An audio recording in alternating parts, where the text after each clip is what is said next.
था।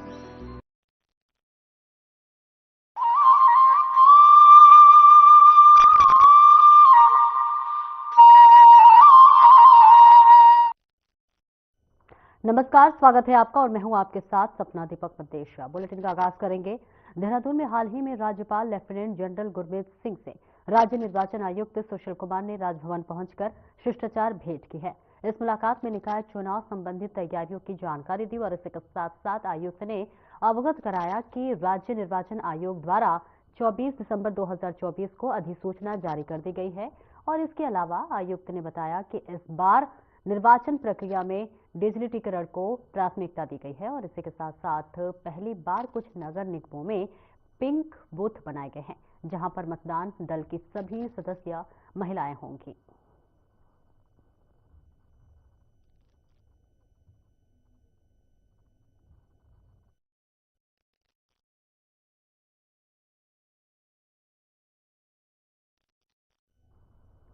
और देहरादून जिले में निकाय चुनाव के लिए नामांकन प्रक्रिया जारी है और अब तक यहां पर 901 मत पत्र बिक चुके हैं। अध्यक्ष पद के लिए 30 नामांकन पत्र बिक चुके हैं, लेकिन अब तक एक भी प्रत्याशी ने अपना नामांकन नहीं किया है। वार्ड पार्षदों के लिए 6 उम्मीदवारों ने अपना नामांकन दाखिल किया है। तो वहीं देहरादून के निर्वाचन अधिकारी जय भारत ने बताया है कि उम्मीदवारों की मदद के लिए 4 सहायक निर्वाचित अधिकारियों की तैनाती की गई है और साथ ही उन्होंने कहा कि यदि किसी वार्ड प्रत्याशी को नामांकन पत्र दाखिल करने में कोई दिक्कत आ रही है तो वह इन सहायक निर्वाचन अधिकारियों से मदद ले सकता है।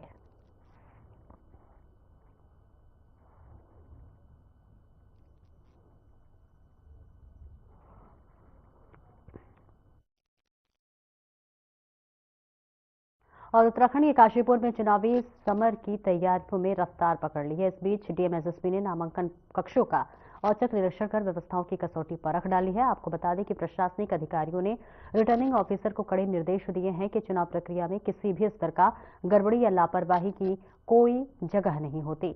डीएम ने स्पष्ट रूप से कहा है कि जो है निर्वाचन आयोग के नियम सर्वोपरि है और वही एसएसपी मणिकांत मिश्रा ने कहा है कि हर कोने पर सुरक्षा का ऐसा चक्रव्यूह होगा कि परिंदा भी पैर पर नहीं मार सकेगा।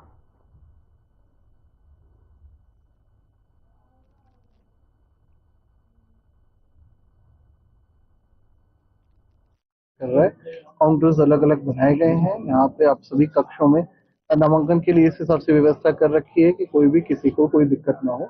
चेकलिस्ट पूरी प्रोवाइड की जा रही है ताकि लोगों को इन्फॉर्मेशन रहे, जो भी प्रत्याशी आ रहे हैं संभावित प्रत्याशी नामांकन के लिए, उनको ये पता रहे कि उनको क्या क्या करना है। अकाउंट खोलने की भी सुविधा प्रोवाइड की गई, बैंक भी आज खुले रहे। तो कोशिश ये की जा रही है कि क्योंकि ये 4 दिन की अवधि में जो हमको प्रक्रिया संपन्न करानी है उसमें किसी भी प्रकार की असुविधा ना हो। अधिकारी महोदय के साथ रुद्रपुर, गदरपुर और इस काशीपुर के नामांकन केंद्र को हम लोगों ने निरीक्षण किया और सभी सुरक्षा के इंतजाम पुलिस की तरफ से किए गए हैं।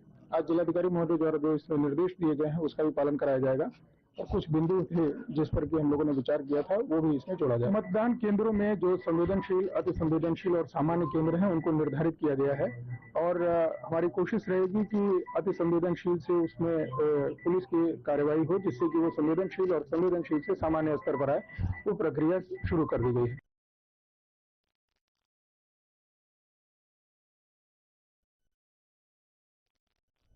और खबर हरिद्वार से है जहां पर प्रेस क्लब में पत्रकारों की संस्था एनयूजेआई ने गणेश शंकर विद्यार्थी स्मृति समारोह का आयोजन किया जिसमें प्रदेश के वन मंत्री सुबोध उनियाल मुख्य अतिथि के रूप में शामिल हुए। आपको बता दें कि इस कार्यक्रम में विभिन्न क्षेत्रों में विशेष योगदान देने वाली हस्तियों को सम्मानित किया गया है। वहीं आपको बता दें कि इस मौके पर पत्रकारों और साहित्यकारों ने अमर शहीद गणेश शंकर विद्यार्थी के संघर्षपूर्ण जीवन और उनकी निर्भीक पत्रकारिता को याद किया। वहीं वन मंत्री सुबोध उनियाल ने गणेश शंकर विद्यार्थी को श्रद्धांजलि दी और कहा कि पत्रकार समाज का आईना होता है और इस संस्कृति समारोह में शामिल होना उसके लिए सौभाग्य की बात है।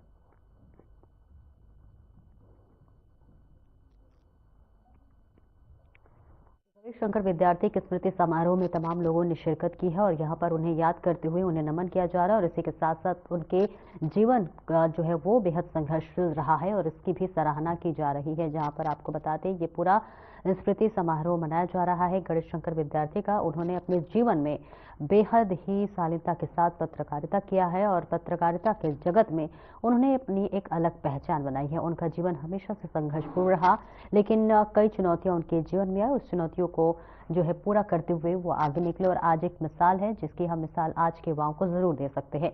तो ये तस्वीरें आपको दिखा रहे हैं जहां पर गणेश शंकर विद्यार्थी स्मृति समारोह मनाया गया, जहां पर तमाम लोगों ने अपनी भागीदारी निभाई और इसी के साथ साथ कई महत्वपूर्ण लोगों को देखे यहाँ पर सम्मानित भी किया जा रहा है। NUJI संस्था ने इस पूरे कार्यक्रम का आयोजन किया गया है जहां पर गणेश शंकर विद्यार्थी को श्रद्धांजलि दी जा रही है। और खबर हरिद्वार से है जहां देर रात एसएसपी परमेंद्र सिंह डोभाल ने वीडियो कॉन्फ्रेंसिंग के जरिए जिले की पुलिस अधिकारियों संग समीक्षा बैठक की।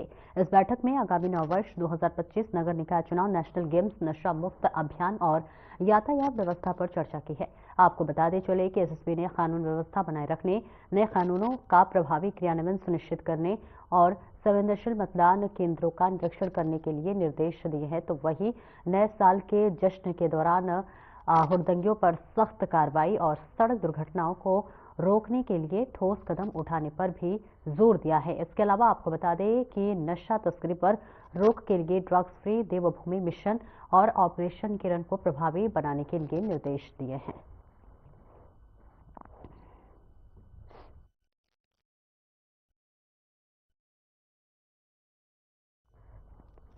तो तस्वीरें आपको दिखा रहे हैं जहां पर नशा मुक्त अभियान पर चर्चा की जा रही है और पुलिस अधिकारियों संग ये बड़ी चर्चा की गई है। वीडियो कॉन्फ्रेंसिंग के जरिए वर्चुअली जो है तमाम यहां पर अधिकारी जुड़े हुए हैं जिन्हें नए साल के जश्न को लेकर कई दिशा निर्देश दिया जा रहा है। एसएसपी परमेंद्र सिंह डोभाल की ये महत्वपूर्ण बैठक बताई गई है जहां पर तमाम अधिकारियों से वो वर्चुअली बैठक करते हुए नजर आ रहे हैं, तमाम दिशा निर्देश देते हुए नजर आ रहे हैं। नए साल के मद्देनजर कहीं भी किसी भी तरह का जो है अराजक तत्व अराजकता न फैलाए, जिसके लिए अब ये निर्देश दिया जा रहा है। तस्वीरें आपको दिखा रहे हैं। तो ये तस्वीरें आपको दिखा रहे हैं जहां पर नए साल के जश्न के लिए पूरी तैयारी की जा रही है।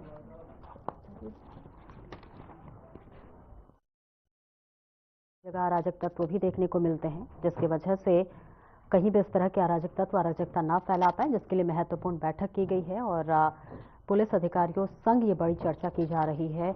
नए साल के मौके पर किसी भी तरह की कोई भी अराजकता न देखने को मिले, जिसके लिए महत्वपूर्ण बैठक की जा रही है और सभी से वीडियो कॉन्फ्रेंसिंग के जरिए चर्चा की जा रही है। तस्वीरें आपकी टीवी स्क्रीन पर हरिद्वार में नए साल के जश्न को लेकर लगातार तमाम दिशा निर्देश दिए जा रहे हैं, जिसके लिए महत्वपूर्ण बैठक की गई है। तमाम अधिकारियों के साथ एसएसपी परमेंद्र सिंह डोभाल की महत्वपूर्ण बैठक हो रही है। चर्चा कर रहे हैं कि किस तरह से नए साल के मौके पर जो है सुरक्षा की व्यवस्था किए जा सकते हैं और इसी के साथ साथ वर्चुअली माध्यम से जुड़ रहे हैं। और हरिद्वार में आगामी नगर निकाय चुनाव और राष्ट्रीय खेलों के दृष्टिगत हरिद्वार पुलिस ने सुरक्षा व्यवस्था को चाक चौबंद करने के लिए व्यापक तैयारियां शुरू कर दी है। एसएसपी हरिद्वार के नेतृत्व में रानीपुर, सिटकुल, लक्सर और ज्वालापुर कोतवाली क्षेत्रों के विभिन्न क्षेत्रों में डोर टू डोर सत्यापन अभियान तेज कर दिया गया है और पुलिस द्वारा किराएदारों और बाहरी व्यक्तियों और सभी घनी बस्तियों में सघन जांच अभियान चलाया जा रहा है और इसी के साथ साथ संदिग्ध व्यक्तियों की पहचान और उनके दस्तावेजों की जांच कर पुलिस इस जनपद की सुरक्षा की ओर मजबूत करने में जुटी हुई है। तो हरिद्वार से ये तस्वीरें आपको दिखा रहे हैं जहां डोर टू डोर सत्यापन अभियान तेज कर दिया गया है। राष्ट्रीय खेलों के लिए सुरक्षा व्यवस्था की गई है और जिसके लिए अब जागरूकता भी किया जा रहा है, जहां पर राष्ट्रीय खेलों के लिए सुरक्षा व्यवस्था के चाक चौबंद तैयारी की जा रही है और पुलिस ने इसकी पूरी तैयारी शुरू कर दी है ताकि किसी भी तरह की कोई भी दिक्कत या फिर परेशानी ना आए, जिसके लिए डोर टू डोर सत्यापन अभियान चलाया जा रहा है, सबके घरों पर जाया जा रहा है और इसी के साथ साथ पुलिस ने तैयारियां जो है वो अपने बड़े स्तर पर शुरू करती हुई नजर आ रही है। हरिद्वार से ये तस्वीरें हम आपको दिखा रहे हैं जहां पर डोर टू डोर अभियान पुलिस का ये चल रहा है, जिसके तहत लोगों को जागरूक करते हुए नजर आ रही है और सबके घरों तक अब पहुंचते हुए नजर आ रही है। राष्ट्रीय खेलों के लिए जो व्यवस्था है वो की जा रही है, सुरक्षा की व्यवस्था चाक चौबंद हो, जिसके लिए पुलिस डोर टू डोर ये अभियान चलाते हुए नजर आ रही है। हरिद्वार से ये तस्वीरें आपको दिखा रहे हैं, जहां पुलिस का ये बड़ा और बड़े स्तर पर अभियान चल रहा है, जहां घर घर जाकर जो है सत्यापन कर रही है, ताकि खेलों के प्रति जो है वो सुरक्षा व्यवस्था है वो सही पूर्ण रूप से की जा सके। तो जिसके लिए डोर टू डोर सत्यापन अभियान चलाया जा रहा है, सबके घरों तक पुलिस जा रही है और लोगों से बातचीत कर सत्यापन कर रही है। ये बड़े स्तर पर खेल की सुरक्षा को बढ़ावा देने के लिए एक बड़ा अभियान चलाया जा रहा है, ताकि राष्ट्रीय खेलों के लिए सुरक्षा व्यवस्था पूरी तरह से चाक चौबंद बना रहे। तस्वीरें हरिद्वार से।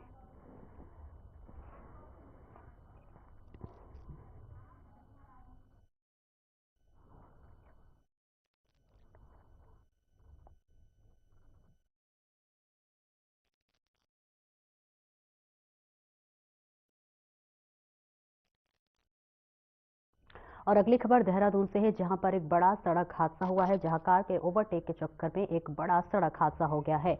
जहां राजपुर थाना क्षेत्र में भीषण सड़क हादसा हो गया। पुलिस के मुताबिक कुठाल गेट से आगे शिव मंदिर के पास एक कार एक्सीडेंट हुआ है। हादसे में 3 लोग घायल हो गए हैं। घटना की सूचना पर पुलिस मौके पर पहुंची हुई है और घायलों को रेस्क्यू कर अस्पताल में भर्ती कराया गया है। आपको बता दें कि कार सवार राजस्थान के गंगानगर के रहने वाले हैं, जो कि 3 वाहनों के काफिले को लेकर मसूरी आए हुए थे। पुलिस को पूछताछ में पता चला कि अपने ही काफिले की गाड़ी को ओवरटेक करने के कारण शार्प मोड़ पर यह हादसा हो गया। बताया जा रहा है कि वाहन चालकों को पहाड़ी क्षेत्रों में ड्राइविंग का अनुभव नहीं था। तो देहरादून से ये तस्वीरें आपको दिखा रहे, जहां एक बड़ा सड़क हादसा हो गया है, कार का एक्सीडेंट हो गया है। गाड़ी ओवरटेक करने के दौरान ये पूरी घटना घटी है, जहां घायलों को हालांकि अस्पताल में भर्ती कराया गया है। बता दें कि राजस्थान के रहने वाले कार सवार थे।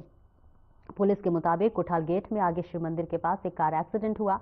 हादसे में 3 लोग घायल हो गए हैं। घटना की सूचना पर पुलिस मौके पर पहुंची है और घायलों को रेस्क्यू किया जा रहा है। तस्वीरें आपको दिखा रहे हैं देहरादून से, जहां पर कार सवार राजस्थान के गंगानगर के रहने वाले बताए जा रहे हैं, जो कि 3 वाहनों के काफिले को लेकर मसूरी आए हुए थे। पुलिस को पूछताछ में पता चला है कि अपने ही काफिले की गाड़ी को ओवरटेक करने के कारण शार्प मोड़ पर यह बड़ा हादसा हो गया। बताया जा रहा है वाहन चालकों को पहाड़ी क्षेत्रों में ड्राइविंग का अनुभव नहीं था। अनुभवहीन होने की वजह से ये सड़क हादसा हो गया, जो है इसमें घायल हुए लोगों को अस्पताल में भर्ती कराया गया है और उनकी उपचार हो रही है, उनका इलाज चल रहा है। आपको बता दें, जैसे ये घटना हुई वैसे ही क्षेत्र में हड़कंप मच गया। आनन फानन में जो घायल हुए हैं उन्हें हॉस्पिटल में भर्ती कराया गया है, जहां उनका इलाज चल रहा है। बताया जा रहा है कि पहाड़ी क्षेत्रों में इन्हें जो है गाड़ी चलाने का अनुभव नहीं था, जिस वजह से ये पूरी घटना घटी है और अब जो घायल हुए हैं उन्हें भर्ती कराया गया है।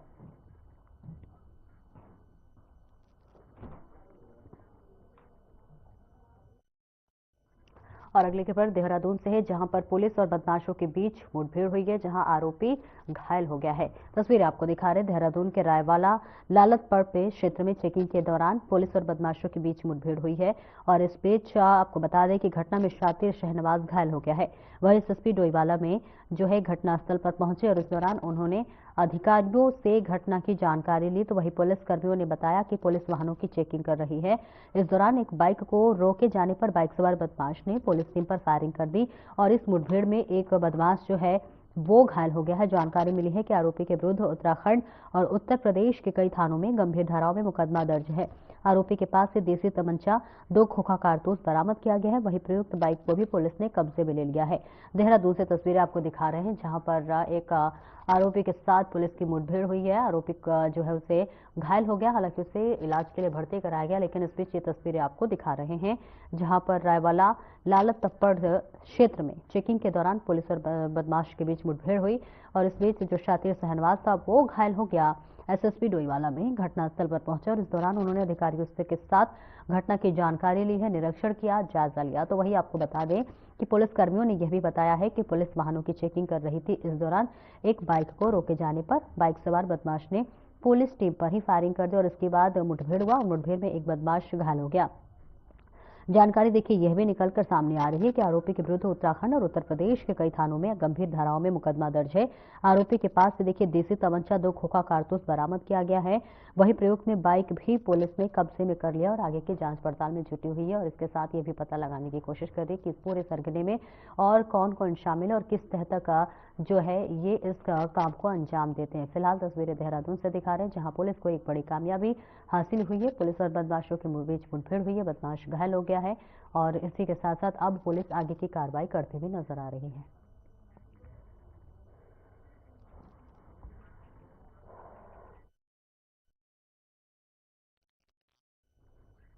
और नए साल के जश्न और पर्यटन सीजन को ध्यान में रखते हुए एसएसपी देहरादून अजय सिंह ने देहरादून में ट्रैफिक डायवर्जन प्लान को लेकर कई क्षेत्रों का निरीक्षण किया है। अब आपको बताते चले कि उन्होंने अधिकारियों से कहा है कि गूगल मैप पर ट्रैफिक रूट अपडेट कराने के लिए समन्वयक बनाए ताकि मैप के सहारे दून मसूरी पहुंचने वाले पर्यटकों को परेशानी न हो। और वहीं एसएसपी ने बर्फबारी को लेकर चिन्हित स्थानों पर बैरिकेडिंग करने के भी निर्देश दिए हैं। तो वहीं एसएसपी ने बीते शनिवार को आईएसबीटी शिमला बाईपास चौक, जीएमएस रोड और बल्लभपुर चौक, कैंट चौक, मिलिट्री चौक, सप्लाई रोड, पोरकुल चौक, राजपुर रोड, साई मंदिर चौके और इसी के साथ साथ किरसाली चौक, सहजधारा क्रॉसिंग और महाराणा प्रताप चौक का दौरा किया और अफसरों से कहा कि ट्रैफिक नियमों का उल्लंघन विशेषकर ड्रिंक एंड ड्राइव करने वालों पर सख्त कार्रवाई की जाए।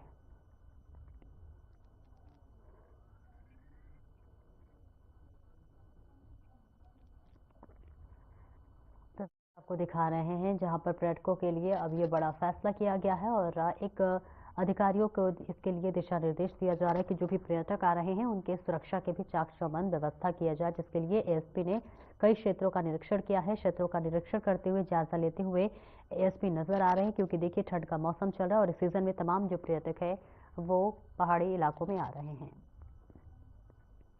उत्तराखंड में निकाय चुनाव काफी नजदीक है। राजनीतिक दल तैयारियों में जुटे हुए हैं। प्रत्याशियों के नाम फाइनल कर दिए जा रहे हैं और हाल ही में बीजेपी ने प्रत्याशियों की पहली सूची जारी की थी। वहीं अब बीजेपी ने प्रत्याशियों की दूसरी जारी जो लिस्ट है वो भी जारी कर दी है। आपको बता दें कि बीजेपी ने नगर पालिका और नगर पंचायतों की दूसरी सूची जारी कर दी है।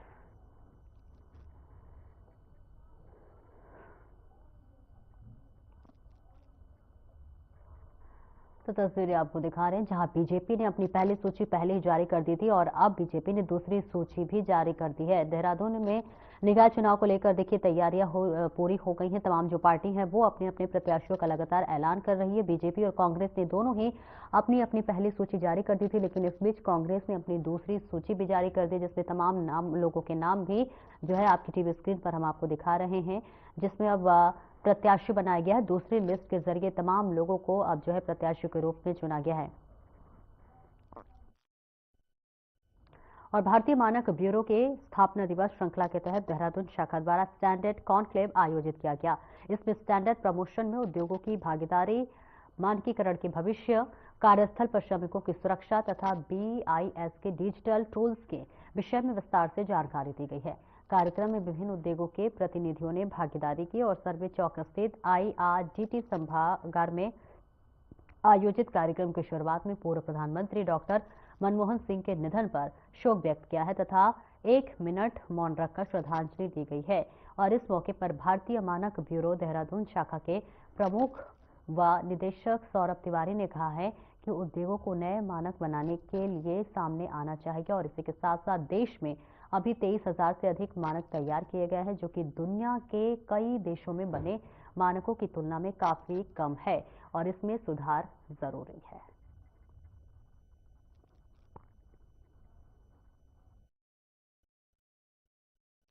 भारतीय मानक ब्यूरो का सतत प्रयास रहा है कि हम जो भी मानक बनाए वो अंतर्राष्ट्रीय स्तर के हों। यहाँ तक कि इस बार लाल किले की प्राचीर से जब हमारे यशस्वी प्रधानमंत्री मोदी जी ने ये कहा कि भारत के जो मानक होने चाहिए वो अंतर्राष्ट्रीय स्तर के होने चाहिए, तो हम ये कह तो सकते हैं आज गर्व से कि हमारे जितने भी मानक हैं वो अंतर्राष्ट्रीय स्तर के हैं। परंतु अभी भी ऐसे कई क्षेत्र हैं जहाँ पे मानकों का अभाव है और वहाँ पर इस बात का हमें अनुभव हुआ कि जो बड़े बड़े औद्योगिक इकाइयाँ हैं, जो बड़े बड़े शिक्षण संस्थान हैं, ये लोग अगर भारतीय मानक ब्यूरो के साथ मिलकर कार्य करें तो जो गैप्स हैं, जिन एरियाज में मानक की अभी कमी है, उन पे भी मानक स्थापित किए जा सकते हैं और देश की विकास में उनका एक महत्वपूर्ण योगदान हो सकता है।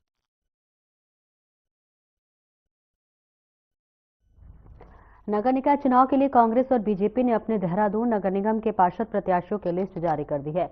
लिस्ट जारी होते ही सभी उम्मीदवार नामांकन के लिए अपनी तैयारी में जुट गए हैं। कांग्रेस के प्रदेश उपाध्यक्ष मथुरा दत्त जोशी ने कहा है कि उनकी सभी कैंडिडेट अपने अपने वार्ड से जिताऊ कैंडिडेट है जिन्होंने उन्होंने कहा है कि इस बार केंद्रीय कांग्रेस बीजेपी की शिकस्त देने की कामयाब रहेगी। और इसी के साथ साथ मथुरा दत्त जोशी ने कहा कि भाजपा ने अपने कार्यकाल में सिर्फ प्रदेश को लूटने का काम किया है। और यदि बात की जाए देहरादून की, तो देहरादून में स्मार्ट सिटी के नाम पर भाजपा जगह जगह गड्ढे खोदने का काम कर रही है। उन्होंने कहा कि महापौर, नगर पालिका अध्यक्ष और इसी के साथ साथ नगर पंचायत अध्यक्ष के अन्य प्रत्याशियों की लिस्ट देर शाम तक जारी हो जाएगी। तो देहरादून में नगर निकाय चुनाव को लेकर अब लगातार तैयारी पूरी हो चुकी है। कांग्रेस ने अपने तमाम कैंडिडेट उतारे हैं। आपको बताते चले, कांग्रेस और बीजेपी ने अपनी दूसरी लिस्ट जारी कर दी, जिसमें बीजेपी ने अपनी दूसरी लिस्ट भी जारी कर दी। और अब कांग्रेस भी जो है आगे आई है और वो भी दूसरी लिस्ट जारी करने की बात कह रही है। और जल्दी ही कांग्रेस की दूसरी लिस्ट जो है वो जारी कर दी जाएगी। आपको बताते चले, इस बीच कांग्रेस का बयान भी सामने आया है, जिसमें उन्होंने बताया है कि जो तमाम जिताऊ कैंडिडेट हैं उन्हें इस बार मैदान में उतारा गया है और इस बार भी कांग्रेस बीजेपी को जो है मात देने वाली है। फिलहाल आपको तस्वीरें दिखा रहे हैं जहां पर पार्षद प्रत्याशियों की जो लिस्ट है वो जारी कर दी गई है। उम्मीदवार नामांकन की तैयारी में जुट गए हैं।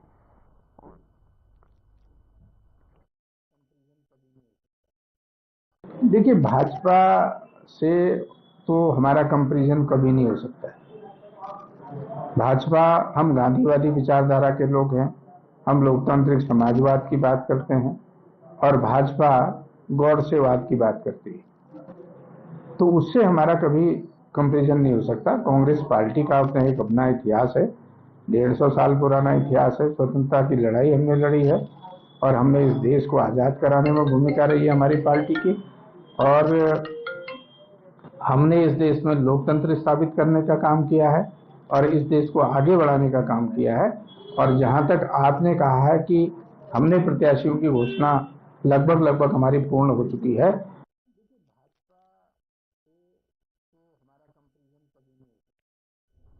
और नगर निगम देहरादून में जिलाधिकारी एवं प्रशासक सविन बंसल ने नगर निगम अधिकारियों के साथ बैठक की।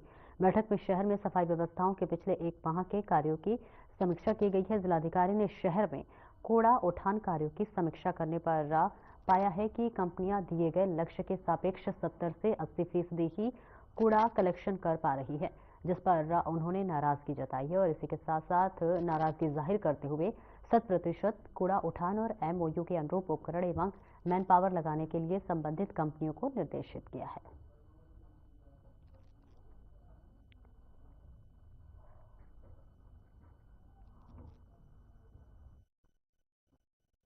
इसमें किस तरह की समस्या थी और किस तरह से निवारण? देखिए, ऑलरेडी हमारे decisions for the past 3 months in force हैं। परफॉर्मेंस रिव्यू था बेसिकली हमारी तीनों आउटसोर्स फर्म्स का। तो एक फर्म का तो ऑलरेडी डिसीजन हो भी चुका है, जिसकी जो टेंडर प्रक्रिया है वो गतिमान है। और जो हमारे आउटरीच कॉन्फ्रेंस हुई थी, जहाँ पे अभी अराउंड 18 कंपनीज ने पार्टिसिपेट भी किया था, तो उसी को फाइन ट्यून किया जा रहा है, जिससे हम एक उचित दर की और अच्छी क्वालिटी के एक फर्म को यहाँ पे प्लेस कर सकें हमारे 47 वार्ड्स में।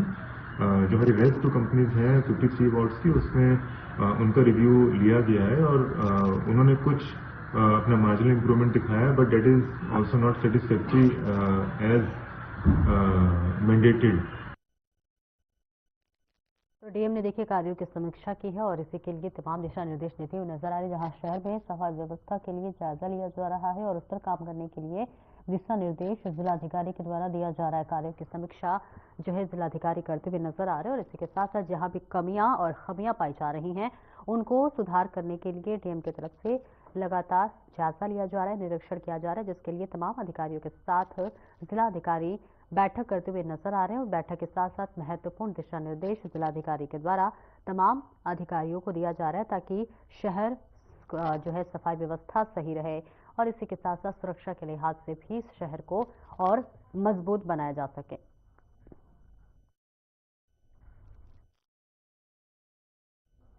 फिलहाल इस बुलेटिन में इतना ही। नमस्कार।